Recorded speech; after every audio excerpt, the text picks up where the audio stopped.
Hi, welcome to this week's edition of Blues Talk. Again, John, Dave, myself, going to look back over Leinster's pretty boring victory against Ulster last weekend. All your Pro 12 matches. Look forward to our game at the weekend as well. So, boys, 8-3 against Ulster. Nil all and second half. Classic Interpro fare in a way. It was. I know you watched. You were saying It's earlier. November, you watched it again. It wasn't as bad the second time round. I watched it yesterday or the day before, and it was just as bad, or it certainly as tedious the second time round. But at the end of the day, who cares? It's a win. It's a win against a team that would be challenging at the top of the table, which is if you like double bubble because it pushes us forward and pushes them back. Yeah, so it's always good. Well, result was great.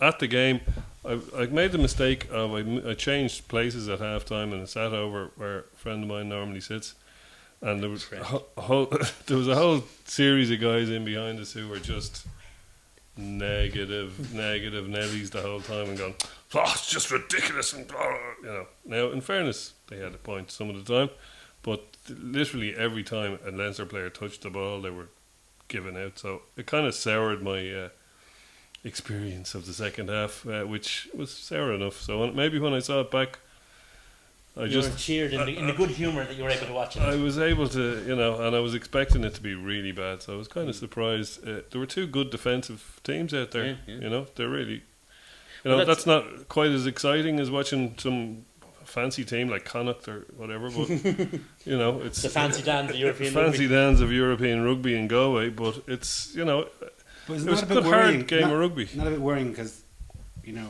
say our match against Wasps in the European Cup, we had so very similar. We had loads and loads of possession, but we struggled to use that possession. The other side of that is, Ulster are a very good team offensively. They have lots of good offensive weapons, and they could still be there, and they wouldn't be scoring. Blunt. We were very defensive. We were very strong defensively, which we weren't against Wasps. Against Wasps, it was. We were more welcoming than a brothel when the ship's in on shore leave kind of thing. Absolutely, yeah. On Friday night, we were good. We were tight. We kept our shape. We kind of made them play in the areas we wanted them to play in. And if you look at it, we seem to be just knitting that bit more in each game. And I don't mean we're doing our knitting. I mean we're just getting that little bit sharper in each. Sexton has got. He's not setting the world on fire, but he's just got that little bit better as he's gone on. Nasewa looked a little bit out of sorts, and I'm not. Maybe it's to do with that he didn't train with the team all week because he came in late for Rob Kearney, or maybe he's a little bit off the pace, injured, has a little niggle or something. He didn't look his usual incredible self, but it's poor pass to Kirshner. Generally, yeah. For example, a skills failure you don't normally see. 99 times out of 100 we've seen the he'll same. do that, yeah. Give a killer pass even off his weak hand. Yeah, absolutely. But I thought generally, and the pack were good. If you looked at the two back rows on paper, you've got Jamie Heaslip, Rhys Ruddock versus Robbie Dyack and Nick Williams. Leaving Van der Fleer for later praise perhaps, but the three guys we had out versus the three guys they had out should have been doing the job, and they did. It kind of showed the back row stuff. We had them on the deck. We had actually, speaking of Van der Fleer, one of the many amazing things he did was he ran into a ruck. I don't know how he did it. It looked like kind of impossible. He ran at a ruck and came out with the ball. It was a pile of bodies, and he just went in, came out with the ball, and handed it to Heaslip. But that's just the back row alone, and our pack in general. The first scrum was very impressive. We tore them out of it in the first scrum, and they all seemed to go up on Jack McGrath's side as well. It was like their Herbst, their tight head, is looking his age. He seems to have second album syndrome there. Yeah, he's a guy. He was good last I've year. never been 100% certain about, to be honest. Yeah, he came highly rated and looked good last year, but he's just not looking good now. And he got that one win against Saracens, if you remember, in the European Cup 2 weeks ago, and everyone was there giving him the old pats in the back and whatever. And for the remaining 75 minutes, Saracens fucking reamed him. And your man Funapolo wouldn't be renowned, and he's a good player, but he wouldn't be renowned as a scrummager. No. Now I didn't actually see that game, so I can't really comment on it. But Jack McGrath as well. Quite a lot of the time, he seems to be like. If you look at Ireland in the Six Nations, his side of the scrum was always the one going forward, rather than Ross or whoever was on the far side. That said, the other big positive is all the young guys. The team that ended up on that field were very, very young. With Van der Fleer, who was on the whole time, Maloney came on, Peter Dooley came on, James Tracy came on. And so basically our pack were very, very young that closed out that game for the last 20, which is very encouraging. Ringrose as well in the back. Didn't score in the last 40 minutes though, Jan. Well, that's true. You're putting a very positive spin on it. I am putting a very. This is a home game for us, admittedly against a neighbour, a derby. If we beat Ulster as well as we beat Ulster, how come we couldn't score on them for 40 minutes? Is the other side of it. That's obviously a problem. I'm just saying we're getting closer as well. Having said that, I do think that interprovincial games, and I've said this before, always exist in their own bubble, almost outside normal form, thing. The other side of that is, does that mean that Leinster haven't actually progressed? Really? I don't know. I just think it was a good win. It's a good win to have. I think we'll learn more about Leinster on Saturday than we did last Friday. The phrase I was working up to was, we're not as far away. We're not too far away. Like if you look at the Wasps game, you're going, oh my God, we're goosed. We're not going to win anything. We're not going to win a fucking arm wrestle for the rest of the year. But after that game, I just feel a couple of things had clicked there. We would have had 3 or 4 tries. No, I don't think we could ever play as bad as we did against Wasps, and to a certain extent Bath again. And we certainly turned performances around. It has to keep being turned around though. I mean, absolutely. Winning into pros is all very fine and dandy, but we also have to win against Glasgow on Saturday, and that's a big, because we have to win against all the teams that are going to be challenging against us. And that's going to be a considerably more difficult prospect, I think. It is, but like Ulster, they're out of form a bit as well. So, a lot of out of form teams who are, it could be a bit of it could go either way, the Glasgow game, but I suppose we'll get onto that later. The Ulster game, I mean, one thing it has to be said was one guy who was missed was Mike McCarthy. Came back with a bang. Came back, huge performance from him, absolutely huge. Another guy who I thought was man of the match was just outstanding. You could see it every time he touched the ball. He was, head and shoulders was Luke Fitzgerald. He was just superb. I thought he was absolutely brilliant. I thought him and Ruddock were the Van Flyer as well. Was the 3 best players. Van der Fleer for me was just. He was excellent. Isn't it great to see like a guy coming through like that? I mean, it's sort of it kind of reminds me of how quickly, say, Sean O'Brien broke onto the scene with him, and he kind of a bit like O'Brien, a bit unheralded, arriving in the team, wasn't someone that you might have highlighted out a few years ago. Came from a small enough school, Wesley. Well, if you look back to even the start of the season, which is only 7 games, 8 games, whatever ago, he would have been, in my head anyway, behind. What's the other lad? Dan Levy. Poor old Dan Levy hasn't had a look in, but Van der Fleer, he's just done nothing wrong. See, he's done everything right. People have always talked about Dan Levy, and they talked about guys before that, Conor Gilson, and they talked about other guys in the back row before. But the current, if you like... Dan Levy is bloody good. And Dan Levy was the big star. But here's the thing, if you look back at Leinster representative teams over the last couple of years at age grade, wasn't Dan Levy starting at 7? With Van der Fleer, almost every time. He's a guy that always starts. He always starts. Now, because he's from Wesley, a smaller school that's maybe doesn't have quite the fight harder for his. He's had to fight harder. Maybe he doesn't. The reportage in the papers isn't all about him the way it is about guys from other schools. But he's always been the guy. He's always. I mean, this is his first season in the Leinster senior team, but it's nearly an unbroken run over the last 3 years in Leinster representative sides.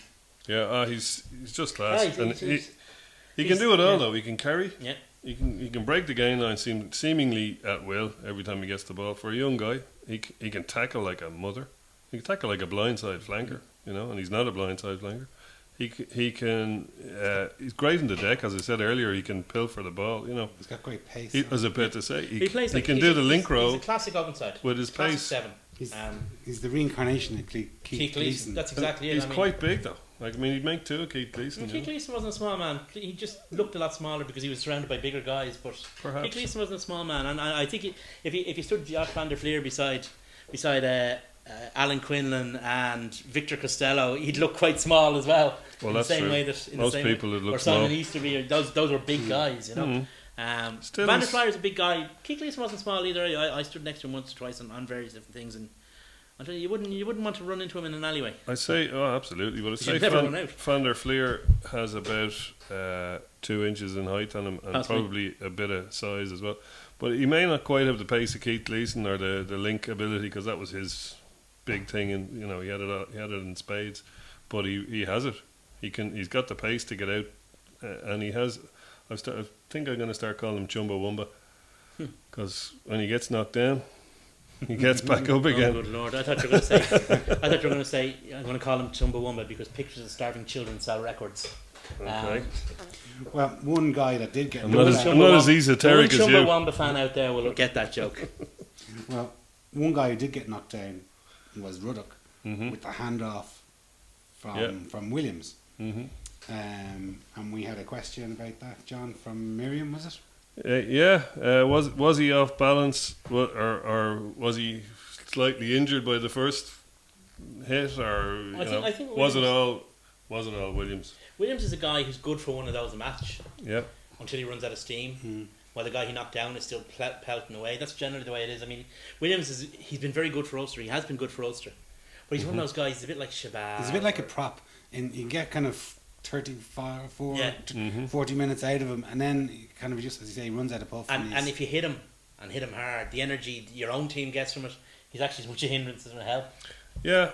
Well, on the actual hit itself, That was a good big hit. it's a combination of both. You could see Ruddock was a little bit off balance. He was kind of leaning slightly, and he got hit right in the windpipe. It looked like, it was a serious but it was handoff, a though. serious handoff at It the was same like time. Yeah, O'Brien's one. Do you remember against the Ospreys a couple of seasons that's right. ago? Yeah. It was Against, on bigger, Dan Bigger. Bigger, yeah. Well, that's it. I mean, I'm always wary about guys whose primary contribution to rugby is a good highlights reel. And you see guys like that. I mean, Nick Williams is a bit like that. I mean, I don't want to do him down because he's obviously contributed to Ulster and they like him a lot up there. I mean, he came He's back a good player. He came back from a pretty low period at Munster and built himself back up And again. Zebre. And he has to be admired for that. But you see guys like him, you see guys like Shabal. You remember when we played Biarritz in the Amlin semi final, and Harry Nordicky, he's a guy who just Throwing shapes. every time he was just throwing shapes. And in fairness to Harry Nordicky, he's a guy who's Above born that. Basque. But yeah, I mean, Biarritz were falling apart at that stage, and his everything he did benefited us. And to a certain extent, if you can hit a guy like that hard, it sends a real jolt of energy through your own team. Yeah. And so guys like that, they're always great for like I say, for a highlight reel, but they don't really contribute over the 80 minutes. Yeah, well, he seemed to be kept out of it fairly well, generally, I mean, what else did you see from him in the game? Not a whole heap. When he was brilliant for Ulster, do you remember his first season with Ulster? They got to the Pro 12 final against us. And he was bullocking fellas out of his way and all that kind of stuff. And Leinster came up with a plan. And it was a very similar plan to the one they did against Nakawara the following season. And it was hit Williams with the first guy, and the second guy get past him to stop the offload. And once you do that, that's He's it. gone, yeah. Well, I didn't mention their open side, but your man Sean Reedy, he's a good solid Kiwi, but he's nothing special. So that completed their back row, and completing ours was Mr. Van der Although Fleer. they did bring on a talented substitute, in fairness to Chris them. Henry, yeah. And it didn't seem to slow Mr. Van der Fleer down at all, did it? Not at all. And that's the good thing about him as well. He was 80 minutes. At 80 And minutes, he was still. That was the bit I was interested to see. Hungry How for work. a young guy who'd worked his arse off, might be tiring a bit. How he'd face against a really good Irish international, and Chris Henry's a really good player. Yeah. And how he'd fare against him, and he did really, really well. That was the real test for him. The real test wasn't how he did against the starting Ulster back row. The real test was those 20 minutes, and he passed them with flying colours. And in the same way as when Rocky Elson left, Kevin McLaughlin kind of stepped up. I think Shane Jennings retires seamlessly. Well, I remember the game where Kevin McLaughlin announced that was his jersey and everyone else could bugger off. Was the game against Munster in the RDS, if you recall, the 30-0. And that was also the game where Nick Williams kind of his first Interpro was in that match for Munster, Was it? and Kevin McLaughlin basically shut him down. So it kind of ties back in there. We did pick up a couple of injuries though. Luke McGrath went off, Yeah. and I think it was Nick Nick Williams fell on him. Just And, an unfortunate one of these things that happens. hopefully he's not too serious because he was actually playing quite well. The Yes. injury report, Very well. the injury report from Leinster Rugby this week, written by J.K. Rowley, a different fantasy author every week, reckons that he's not going to be available this week, but he will be available next week. But So the injury he's is- out till after Christmas, is that what Yeah. you're saying? And Noel Reid looked like a bad one, but again Again, thankfully not no broken bone, but there was ligament damage, so that can be Allegedly. Yeah, Yeah. allegedly. Well, he looked in terrible pain. Yeah. He got smacked twice, I think, as well. Next week's injury report is going to be written posthumously by Isaac Asimov. And you were Carl talking, Sagan. You were talking to Sean O'Brien. There's rumours that he's got some sort of inner ear. Well, he managed to stay on the stool in the line out all right without falling off. But apparently, since then, he got some inner ear thing. I had a friend of mine who had an inner ear infection. It was kind of like, if you like, the classical Vertigo, is it? Yeah, I had that too. and it was very, very serious. I Yeah. mean, she was off work for 6 months. It's nothing to be messed with at all. Now, what he has apparently is not that. But still, Yeah, it's those kind of things. stuff Because, I mean, you wouldn't literally, think you of. move your head too fast and you Yeah, just lose yes. your lunch. So hopefully he's nothing Yeah. like that. Fingers crossed. Hopefully, he didn't catch it from me. Hopefully, I didn't catch it from him. Well, we did score a try, and for the first time this season, we have some footage of it. I don't know. I think that's harsh. Well, as I was saying earlier, our scrum was very good in the game. Our line-out was pretty good, and we scored a try off them all. There's three things you couldn't have said about Leinster a few games ago. Luke Fitzgerald there showing the skills he learnt at his father's knee. He went for the corner, and Theo was in there as well. Yeah.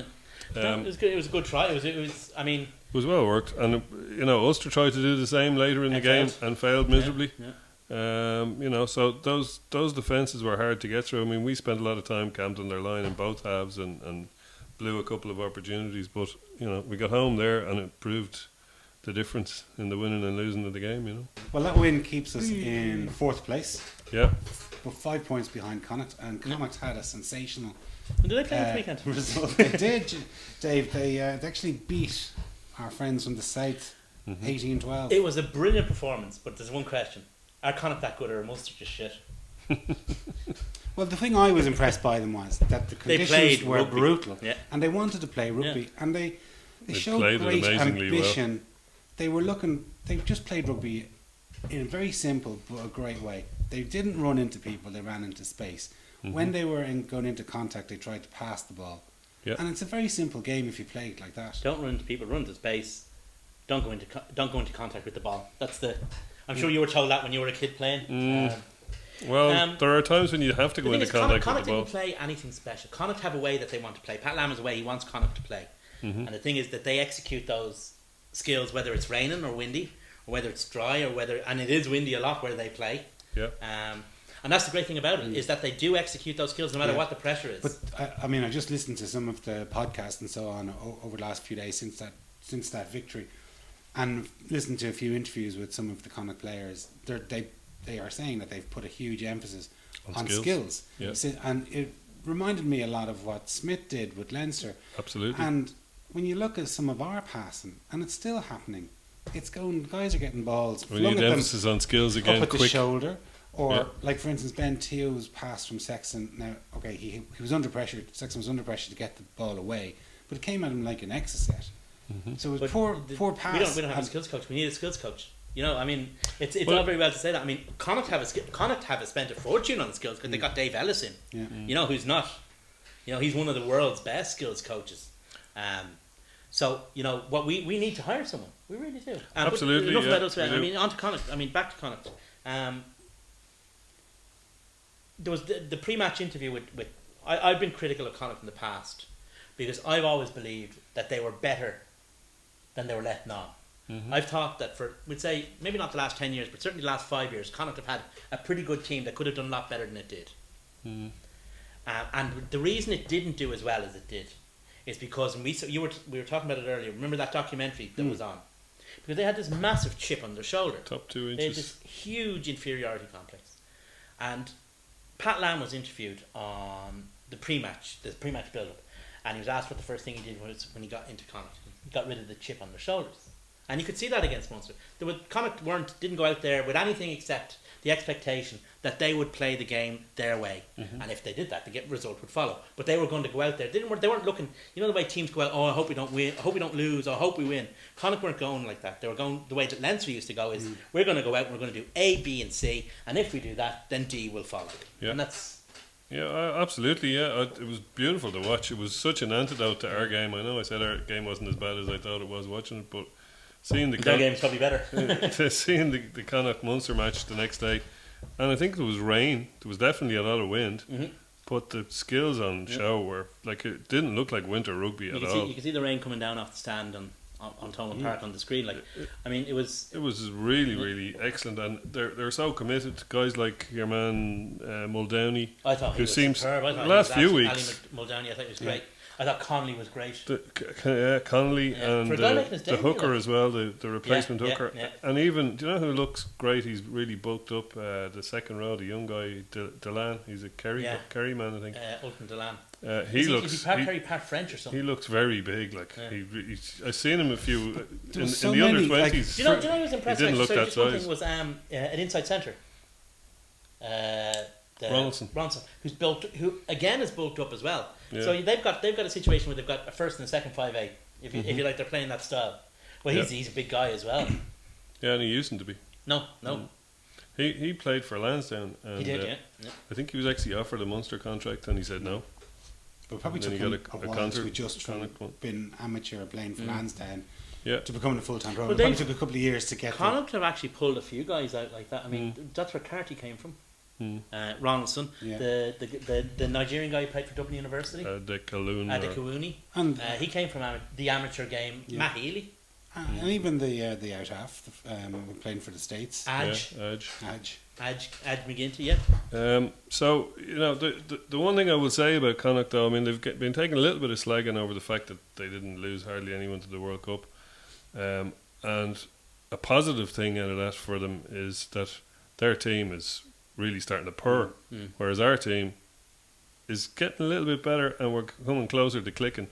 You know, when we get a few more games down the road, perhaps, I'm not saying we're going to be as good as Connacht, but perhaps we can get a bit, you know, to a little bit more cohesion that they have. You know, they have it all together. You can see that they're a team that's starting to purr. You know, so that's what we could do with. So there's a bit of controversy about a penalty try decision that Whitehouse awarded to Munster.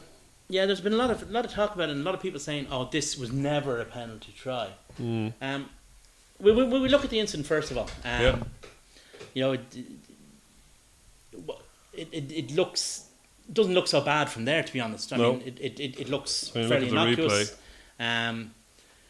Little bit of scuffle there. CJ Stander's only contribution to the entire match.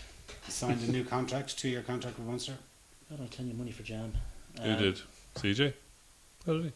Right, if you look here, the question you have to ask is Marmion certain to make that tackle? Or is Marmion going to make that tackle? Jim O'Halloran's not. And that is Andy Conroy, who's pretty damn quick. It's Marmion who you're dependent on to make Yeah. that tackle. He's sweeping in around behind him there.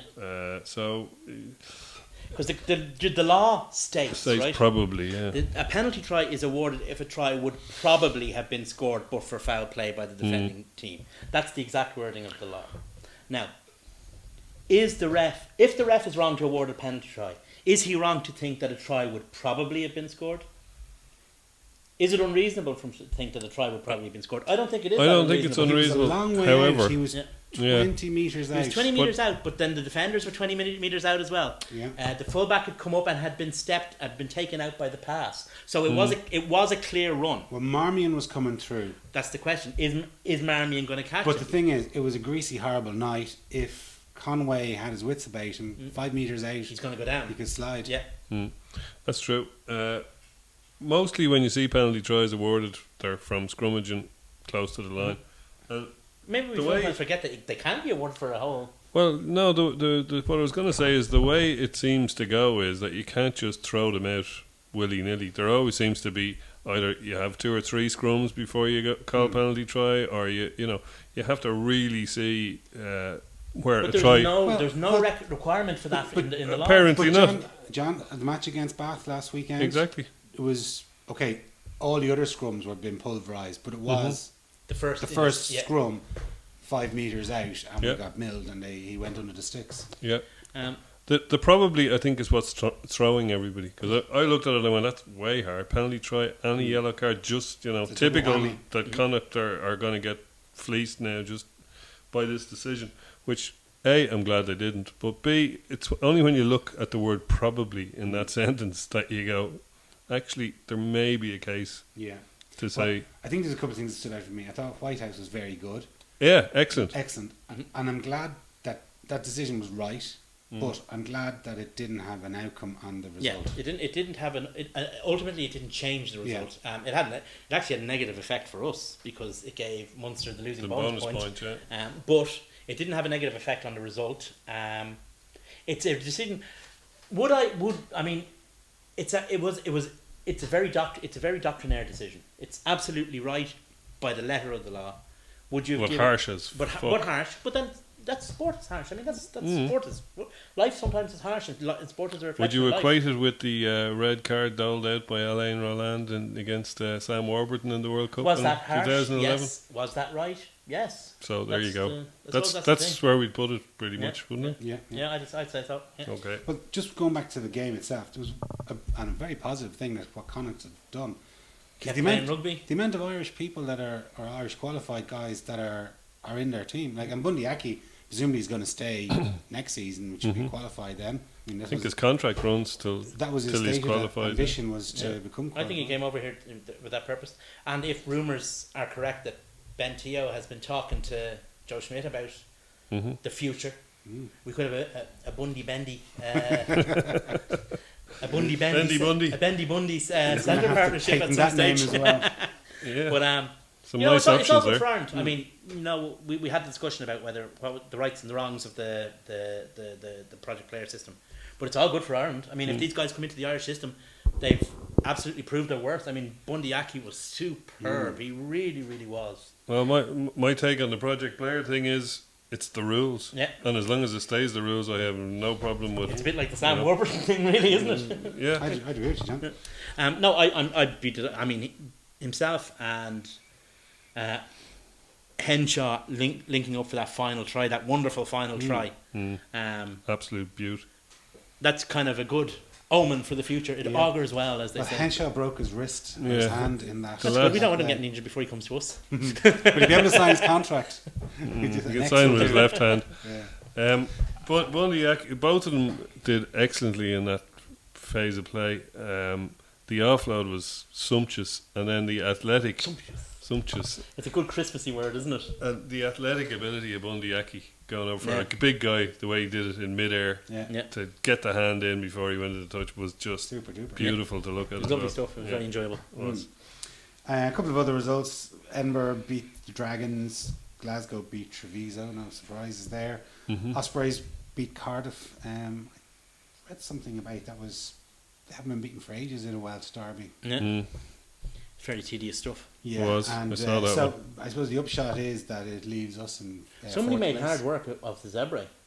Yeah, it was Scarlets on the yeah. Sunday. 20 points to 12. They were 17-0 They were up 17-0 at half time. At half time. I mean, they nearly. I went nearly out. threw it away. I wasn't watching the game, but I saw the half-time score before I went out. And when I came back, I was thinking, 48-3 or something is going to be. I get a Not a sense from chance. Zebre, more than I do from Treviso, that they're in a similar position that Connacht were in 3 or 4 years ago.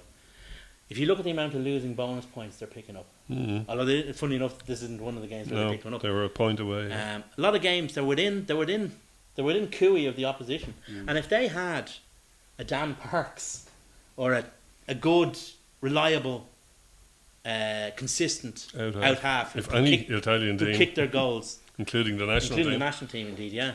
If they had that, you'd find that they'd be, a lot of those bonus point losses would be 2-3 point losses would be converted into 2-3 point wins Yeah. because they're pretty close. Apart from that, I mean, they're never going to trouble the top of the table. Are you suggesting Madigan goes there, Dave? No, I wouldn't. No, God, no. Jesus. I wouldn't do that to the man. Although I'm sure he'd like the fashion, the clothes, and all that kind of heart failure. stuff. Parma's a nice spot of the year, but no, God, no. But there's got to be. I mean, there's got to be someone out there if they could find a way of getting some investment in and signing someone. Well, You know? the Italian Union do have a few quid, so They do. Apparently, they're the wealthiest union of all of them. I'm sure they could throw If in they an allow L. those goggles in, they could get McKinley. Well, they could. McKinley it'd be a guy who'd do good work for them. Okay, so looking forward to next week. We play Glasgow. A few years ago, it was the final. Yeah. Yeah. Two teams that haven't reached that form. No, We never seem to do very well in Scotstoun or in we lost. Hewenden we, or Hewenden or Firhill. Firhill or we lost. We lost a very entertaining game. It was actually the opening game last year. It was Sky's first one. yeah, It we was played like 22-20. trains.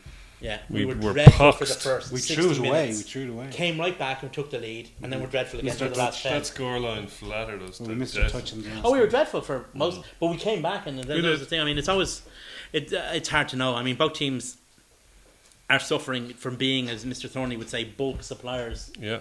I mean, we provided 18 players in total to the World Cup, not just in Ireland and indeed South Africa.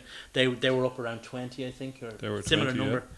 So I mean, it's both teams are at a similar stage of their development and a similar level of disorganisation as a result of the World Yeah. Cup. Well, they've lost 3. We've lost 2 in the league. Yeah. Yeah, so hopefully it'll be 4-2. Do you know that's Yeah, for the weekend. Yeah. I'm actually going over to Yeah. bring my little daughter over to it, and we're struggling to get a Have any ticket other for plans when you're over there? it. No. No? No. Must have been dreaming. I was going to go over there with my big daughter, but unfortunately her mother put paid to that one. She put a halt to your gallop. Mm. No, it's yeah. You were saying like I got it was on Twitter there over the weekend. Hurry up, 15 tickets left, Yeah. and then a couple of hours later, hurry up, 10 tickets left. I mean, it's kind of selling out really quickly. So Well, they'll be well supported anyway. there might be an expectation that Leinster bring over a relatively strong team because it's not an early season game. It's not a Six Nations game. So there might be an expectation that both sides will be able to field I bloody fairly hope they powerful do. sides. I There's think we need to. There's murmurings that Sexton might be left at home, which I think would be terrible. But I suppose they're expecting him to have 2 back-to-back games against Toulon, Yeah. where he's going to be roughed up. So maybe they will rest him. I don't know. It's you got to pick your battles. You know, we've got Munster coming up at Christmas. We've got Yeah, we've a very. I mean, like obviously the 2 European matches aren't going to be that important in the greater scheme of things because You if gotta we're front out of up. it- You got to front up. I mean, Do, you owe it but- yourselves, and as well. I mean, after losing twice, I would have said we're, and indeed, I did at the time say that we're pretty much out of it. But then Toulon lost at home. Yeah. You know, Well, it's not just that. It's you got to. I will get into this next week, I'm sure. But you got to front up. You know, you can't just go out to fulfill a fixture. Yeah. You'll probably get injured, which is what you're you trying can't to turn avoid. it on and off. You can't. I Exactly. mean, it doesn't work. It simply doesn't work. But we do have a very tough, whatever it was, 16 weeks Yeah. until the Six Nations. Six Nations. And you know what I always say? Pressure makes diamonds. Does. Pressures for tires, as Keane Healy would say. But I mean, yeah, I could understand why Leinster would want to rest him in the lead up to the games against Toulon, Sexton. I would hope they don't though, because I thought he might need to play and get some I think confidence back. he needs Johnny Sexton's the kind of guy who needs to play himself back in. He's not a guy who gets, because he's not the chap who enjoys watching a match. Well, look, there's 2 sides to it, right? One is he actually's had a bit of injury and he hasn't played. He didn't play all through the World Cup, for example. He missed half the French game and all of the Argentina game. But the other side of that is that's because he's had injuries And he missed had one bangs. of the games against Zimbabwe. That's right, yeah. Canada, was it? Canada. So, okay, he hasn't had a hectic schedule over the World Cup compared to some players, but that's because he hasn't been very well physically. So, you got to make a decision to rest him based on his knocks rather than his game time. You know. Having said that, I hope they don't. I hope we're firing on all cylinders. You know, him and Nasei. Will they rest Nasei with Rob Kearney back? Is the other thing. You know. It's hard to know. It's very hard to know. I'd like to see balls to the wall team this week. Yeah. All the guns blazing, and let let's the try and guys get play an away themselves win. back into it. I think they can do it. I think they should be able to do it. And who would you like to see? Let's just say both guys are fit. Would you like to see Healy or McGrath? I'd like to see McGrath. I think he's starting, coming into a nice bit of form. Yeah, he's got in form. He deserves to start. Yeah, he deserves to start. I'd like to see. Plus, if Healy getting more pissed off sitting on the bench, ready to come on and cause I'd like havoc. to see Healy start, or I'd like to see McGrath start. I'd like to see Marty Moore start. I Yeah. think he deserves it as well. Yeah. I think He had a good game. Yeah, he actually. had a good game. Mike McCarthy another good game. Myself and Devin Toner. you know, if you want, maybe you could try Triggs for Toner at some point during the match. Mm. But Toner tends to play well against the Greys. Mm. So I didn't know he played in matches against aliens. Wow. he does not so good against the Nordics, but he's very good against the Greys. Mm. He tends to play well against the brothers Greys. So there's guys who would be considered first. I mean, we say for example McGrath and Healy. They're two guys who you could consider first choice. Mhm. Who's the guy in form? McGrath. Reward that. And then that fires up Healy. Can you imagine Healy coming off the bench? You've seen it. It happened in the past when Healy gets dropped. He comes off that bench. He's like a rocket-powered cannonball. Yeah. Yeah, that's the Healy we want to see. Yeah. In fairness, again, another man who's not 100% physically. Yeah. Well, that's you it. know. You see. Yeah. So, Sean O'Brien, a third. You know, these are the guys who are our I stars. I don't think Sean will be starting, so I'd like to see Mr. Van der Flyer giving another go. Oh yeah, Yeah, try definitely. and stop me. Half backs. Well, it's gonna be have to be It Redden has to be Redden and And- Sexton if and- I had my choice. and Boss if he's able to walk. Mm. Otherwise, you're down to. I'm not sure if both of the. I think one of the guys is Nick injured. McCarthy's injured, so you're down to Yeah. young Mr. Rock, Charlie Rock. So, no. You'd probably have Ian Madigan injury cover, and if Boss isn't ready, you'd probably have Ian Madigan as break glass in case I'd of say you go with Rock if that was the fire, situation. would you? Yeah, I'd say you would. I mean, you can't. I mean, O'Sullivan took a big chance, but he never really intended to use Madigan on the bench. Joe Schmidt even. Or Joe Schmidt never really intended to do it. I mean, No, I know he when didn't, scrum half but- got injured, he called up another scrum half. Mhm. So I think it was just. I think it was just try and. Maximise the number of And I outside think they were backs available concerned to him. about other positions. Yeah, You know, like yeah. was Healy was injured, and Yeah. they were Yeah. concerned there. So I don't think that's ever going to be a situation. But you know, the question is, what's he going to do at centre now? Does he start Madigan? He's go with Luke. Mm-hmm.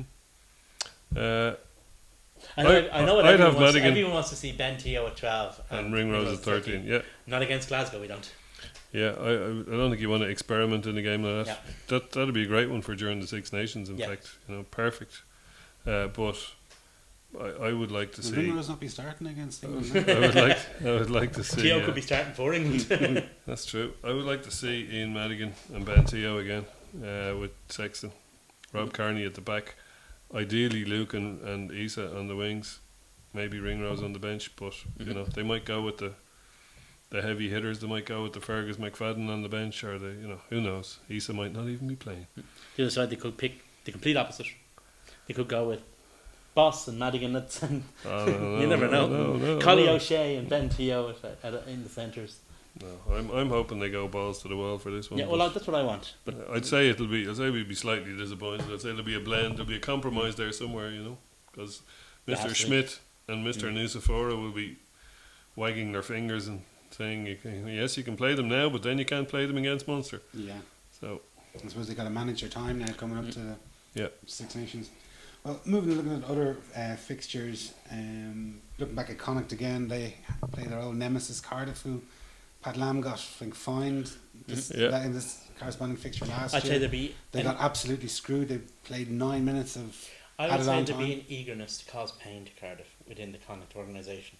I would hope so. There's one thing about getting the chip off the shoulder. There's nothing wrong with keep leaving that knife in the back as an aid memoir. Yeah, no, I'd really like to see Connacht winning this one. Yeah. It was a disgrace that 8 minutes of extra time playing through about 4 offences committed by Cardiff to eventually award them. Was it a penalty or a scrum or what? It was a Penalty, penalty yeah. at the end, wasn't it? Yeah, and they won the game. I thought it was a disgrace. 18-17 was the final result, so I think they got the penalty. in that. Look, if Cardiff hadn't got the penalty, then we'd still be playing now for them to get that penalty. You Yeah. know? So hopefully, Hewitt's young lad got. Yeah. Prince Harry.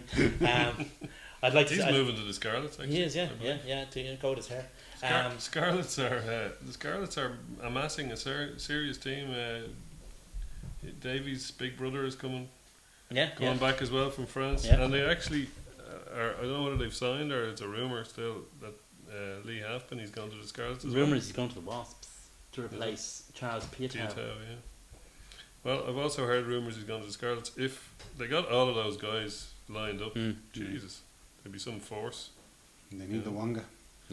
Yeah, well, seemingly they seem to be amassing it now. The WRU are loosening the purse Well, the strings. thing is, if finally. you put a team that's as good as that on the pitch with all those guys in it, you're going to get the arses on seats. That's it.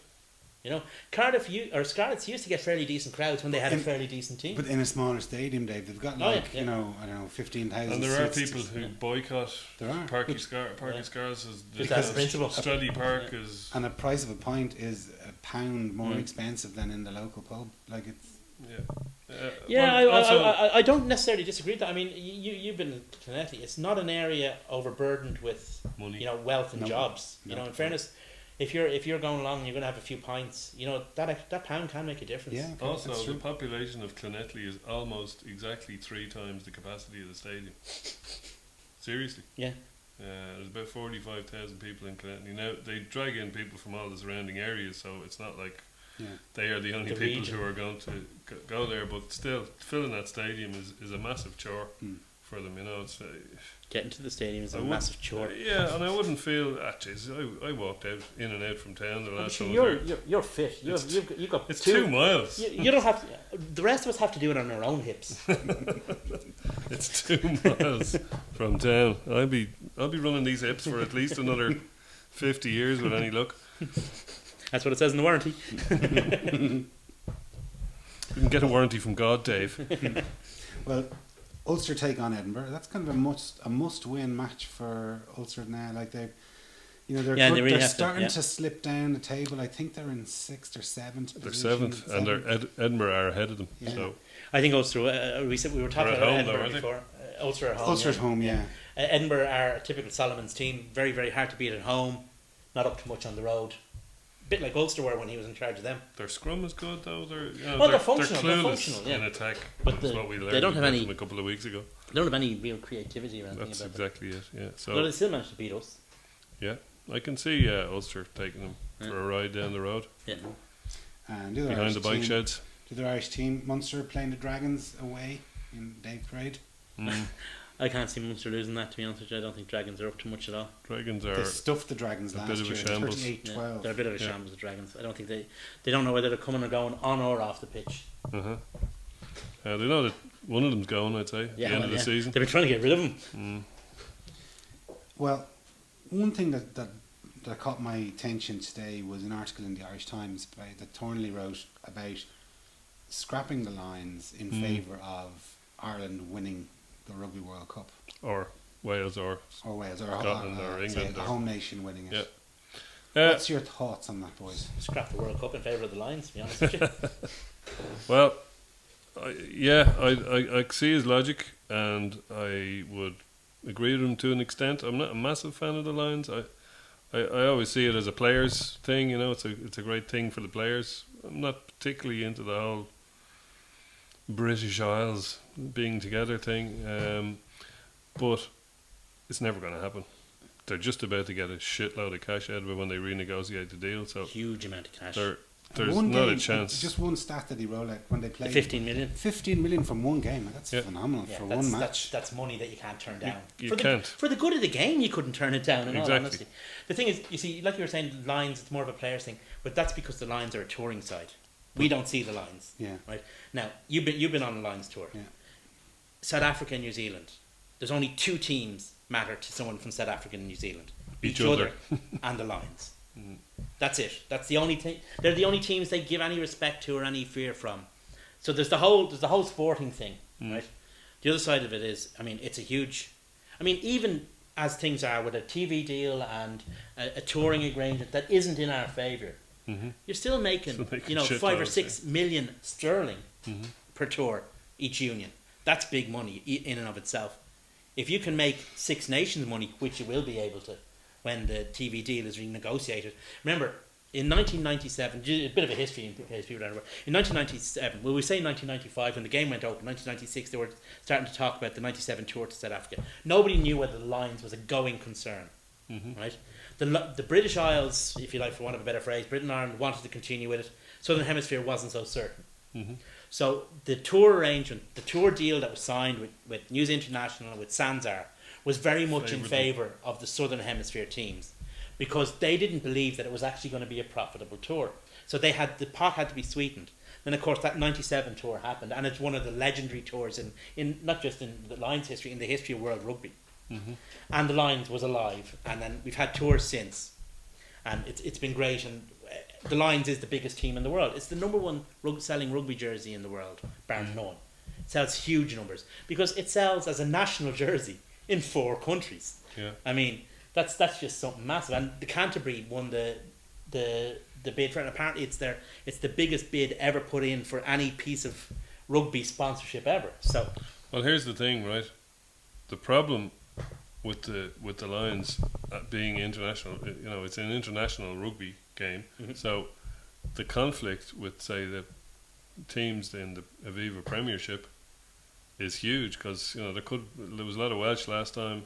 The previous time there was a lot of Irish, and the time before that it was nearly all English players after they'd won the World Cup.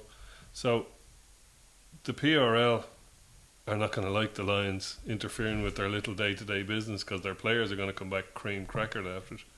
Maybe someone needs to stand up to them. Yeah. Absolutely. That's European what I'm going up to. rugby didn't. Every time we talk of a topic here, it's like the PRL won't like it. Fuck them. Well, absolutely. But the point I'm going to get to is that in Scotland, Ireland, and to a lesser degree Wales, the unions have some control. The unions in Wales now have much more control with their dual contracts of when players can be played and rested. I don't think there's any question whatsoever of the dedication of the RFU to the Lions concept. I just don't think there is. I don't think it's open for question at all.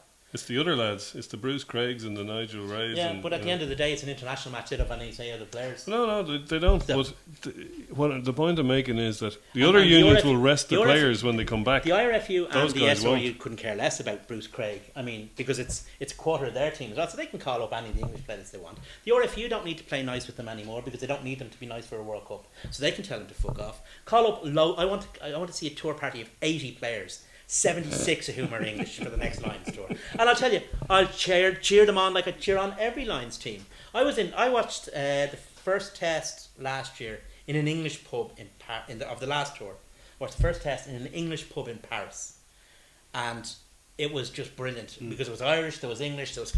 I mean, it's genuine. It's genuinely when you're in the right atmosphere, it becomes your team, and it doesn't. Yeah. And there's none.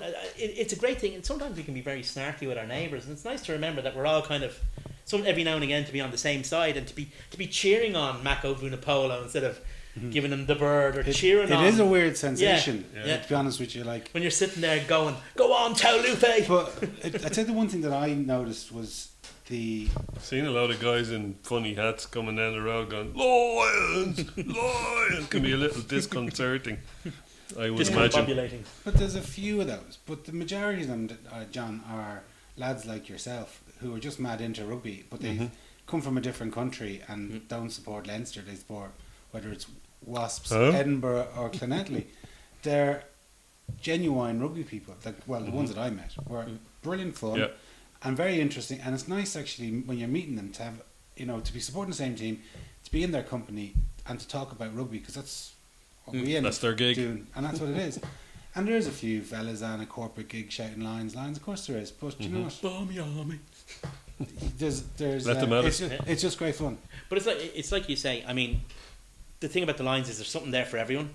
There's something there for the stand on the terrace guy, and there's something there for the corporate guy. And the thing is the corporate guy's putting all the wonga in. I mean, you think about that £6 million that comes into the IRFU after the last Lions tour. That's a lot. That's 4G pitches. That's floodlights. That's tackle bags. Oh, yeah. That's a lot, and it's money for nothing really when you think about it. And the players all get 50 grand each. Or No, the unions get 50 grand for every player selected. Yeah. So is that what it is? Okay. And the other side of that is you look at it. We say Will Greenwood. Will Greenwood has won pretty much everything there is to win in the game. Won a World Cup, he's won Grand Slams. Has he won a Heineken Cup? He may have done with Leicester. Don't know if he has or not. But what's he most famous for? He didn't. He was at Quins by the time. Swallowing his tongue. Swallowing his tongue on a Lions tour. In a tour match, not even a. Do you know what one of his most like, prized possessions is? Brian O'Driscoll's jersey. Yeah. From a Lions tour. Yeah. And that's it. You see, the Lions, being an international player makes you a superstar, makes you great.